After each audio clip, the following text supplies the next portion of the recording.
Hi നമസ്കാരം, എല്ലാവർക്കും big screen മീഡിയയിലേക്ക് സ്വാഗതം. ഞാൻ ഇന്ന് വന്നിരിക്കുന്ന RJ ബാലാജിയുടെ സംവിധാനത്തിൽ സൂര്യനായകനായിട്ട് എത്തിയ കറുപ്പ് എന്ന ചിത്രത്തിന്റെ റിവ്യൂമായിട്ടാണ്. അപ്പോൾ തിയേറ്ററിൽ നിന്നും വലിയൊരു ബോക്സ് ഓഫീസ് സക്സസ് സൂര്യക്ക് ലഭിച്ചിട്ട് വർഷങ്ങളായി.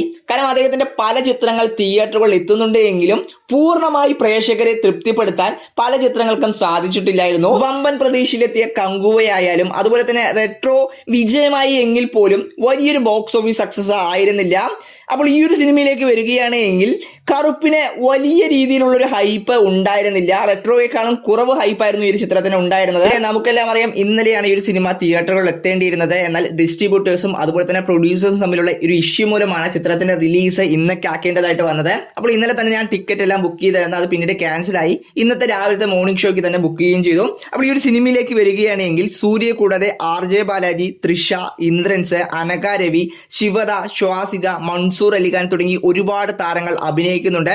ചിത്രത്തിനായി മ്യൂസിക് ഒരുക്കിയിരിക്കുന്നത് സായ് അഭയങ്കർ ആണ്. ആദ്യം നമുക്ക് പോസിറ്റീവ്സിലേക്ക് കിടക്കാം. ആദ്യത്തെ പോസിറ്റീവ് എന്ന് പറയുന്നത് മ്യൂസിക് തന്നെയാണ്. സായ് നന്നായിട്ട് തന്നെ പണിയെടുത്തിട്ടുണ്ട്. പലയിടത്തും BGM വളരെ നന്നായിട്ടാണ് തോന്നിയത്. എങ്കിൽ പോലും റാത്തേ റാസൻ എന്ന ആ ഒരു പാട്ടിന്റെ പകുതിക്ക് വെച്ച് BGM ഇല്ലാതെ പാട്ട് മാത്രം പോയിട്ടുണ്ടായിരുന്നു. അത് ചിലപ്പോൾ ഞാൻ കണ്ട തിയേറ്ററിന്റെ പ്രശ്നമാവാം. എങ്കിൽ പോലും മ്യൂസിക് ആയാലും അതുപോലെ തന്നെ BGM ആയാലും വേറെ ലെവലായിട്ട് തന്നെയാണ് എനിക്ക് തോന്നിയത്. പിന്നെ ചിത്രത്തിന്റെ കളർ ഗ്രേഡും നൈസായിരുന്നു. അതുപോലെ തന്നെ സിനിമോട്ടോഗ്രഫി പലയിടത്തും മികച്ചു നിന്നു. ആക്ഷൻ കൊറിയോഗ്രഫി പലയിടത്തും കയ്യിൽ നിന്ന് പോയിട്ടുണ്ട് എങ്കിൽ പോലും അൻവർ മാസ്റ്റേഴ്സ് നന്നായിട്ട് തന്നെയാണ് ചെയ്തിട്ടുള്ളത്. പിന്നെ പെർഫോമൻസിന്റെ കാര്യം എടുത്താൽ സൂര്യ ഒരുപാട് ഗെറ്റപ്പിൽ ഈ ഒരു സിനിമയിൽ വരുന്നുണ്ട്. അതുപോലെ തന്നെ തനിക്ക് ലഭിച്ച റോൾ നന്നായിട്ട് തന്നെയാണ് അദ്ദേഹം ചെയ്തിട്ടുള്ളത്. RJ ബാലാജി സംവിധാനം ചെയ്യുന്ന സിനിമ ആയതുകൊണ്ട് തന്നെ ത്രൂ ഔട്ട്, അതായത് സൂര്യക്കാളും സ്ക്രീൻ ടൈം RJ ബാലാജിക്കാണ് ഈ ഒരു സിനിമയിലുള്ളത്. അതായത് സിനിമയുടെ തുടക്കം മുതൽ അവസാനം വരെ RJ ബാലാജി സിനിമയിലുണ്ട്. RJ ബാലാജിയുടെ ഒരു സ്ഥിരം ടൈപ്പ് ക്യാരക്ടർ തന്നെയായിരുന്നു. ഇതിലൊരു വില്ലൻ ക്യാരക്ടറാണ് അദ്ദേഹം എത്തുന്നത്. ഒരു കോമഡി കലർന്ന ഒരു വില്ലൻ ടൈപ്പ് ക്യാരക്ടറാണ്. അദ്ദേഹം നന്നായിട്ട് തന്നെ അത് ചെയ്തിട്ടുണ്ട്. പിന്നെ തൃഷ ഈ ഒരു സിനിമയിൽ ഉണ്ട് എങ്കിൽ പോലും വലിയ രീതിയിലൊരു ഇമ്പോർട്ടൻസ് ഒന്നും എനിക്ക് തോന്നിയില്ല. ഒരു ജസ്റ്റ് വന്നു പോകുന്ന ക്യാരക്ടർ മാത്രമായിട്ടാണ് എനിക്ക് ഫീൽ ചെയ്തത്. പിന്നെ ഈ ഒരു സിനിമയിൽ എടുത്തു പറയേണ്ടത് ഇന്ദ്രൻസ് ആൻഡ് അനഘ രവി. സിനിമയുടെ ആദ്യ അരമണിക്കൂർ സിനിമയെ മുന്നോട്ട് കൊണ്ടുപോയത് ഇവരുടെ ആ ഒരു ഇമോഷണൽ ബോണ്ടാണ്. നന്നായിട്ട് തന്നെ സിനിമയിൽ അവർ ചെയ്തിട്ടുണ്ട്.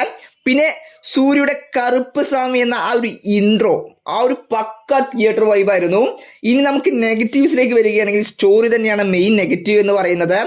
കാരണം നല്ലൊരു ത്രെഡാണ് എങ്കിൽ പോലും റബ്ബർ ബാൻഡ് പോലെ വലിച്ചു നീട്ടിയാണ് സിനിമ മുന്നോട്ട് പോകുന്നത്. സ്ക്രീൻ പ്ലേയും പലയിടത്തും പാളിയിട്ടുണ്ട്. ഒരുപാട് സിനിമകളുടെ റെഫറൻസുകൾ ഈ ഒരു സിനിമയിൽ ഉൾപ്പെടുത്തിയിട്ടുണ്ട്. അതിൽ തന്നെ സൂര്യയുടെ പഴയ ചിത്രങ്ങൾ അതുപോലെ തന്നെ വിജയ് ചിത്രത്തിന്റെ റെഫറൻസുകളുണ്ട്. പക്ഷേ പലതും എനിക്കൊരു അൾട്രാ ക്രിഞ്ചായിട്ടാണ് തോന്നുന്നത്. എന്നാൽ ചിലത് നന്നായിരുന്നു. പ്രത്യേകിച്ച് ക്ലൈമാക്സിൽ സൂര്യ ഒരു മുന്നത്തെ ചിത്രത്തിന്റെ ഒരു പഴയ ലുക്കിൽ വരുന്നുണ്ട്. ആദ്യം വിചാരിച്ചു എങ്ങനെയാണ് അതേ ലുക്കിൽ തന്നെ മൂപ്പര് വീണ്ടും എത്തിയതാണ്.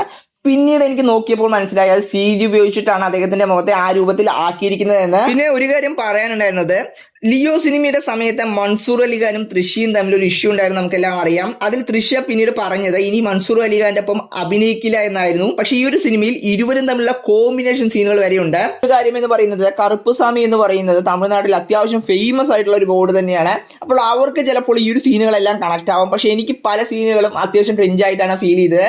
ചിലപ്പോൾ തമിഴ്നാട്ടിൽ ഈ ഒരു സിനിമ വലിയൊരു വിജയമാവാൻ സാധ്യതയുണ്ട്. അദ്ദേഹത്തിന് ഒരു കംബാക്ക് കിട്ടാനും ഈ ഒരു സിനിമയിലൂടെ സാധ്യതയുണ്ട്. എങ്കിൽ പോലും സ്റ്റോറിയും സ്ക്രീൻ പ്ലേയും കുറച്ചുകൂടി നന്നാക്കിയിരുന്നു, കുറച്ചുകൂടി മികച്ച ചിത്രമായിട്ട് ഈ ഒരു സിനിമ മാറിയേനെ എന്നാണ് എനിക്ക് തോന്നിയത്. അപ്പോൾ ഈ ഒരു സിനിമ നിങ്ങൾ കണ്ടിട്ടുണ്ടെങ്കിൽ നിങ്ങളുടെ അഭിപ്രായം തീർച്ചയായും കമന്റ് ബോക്സിൽ നിന്ന് രേഖപ്പെടുത്തുക. അപ്പോൾ ഇത്രയുള്ള ഫ്രണ്ട്സ്, ഇതുപോലൊരു ഇൻട്രസ്റ്റിംഗ് ആയിട്ടൊരു വീഡിയോ ആയി കാണാം. ബൈ.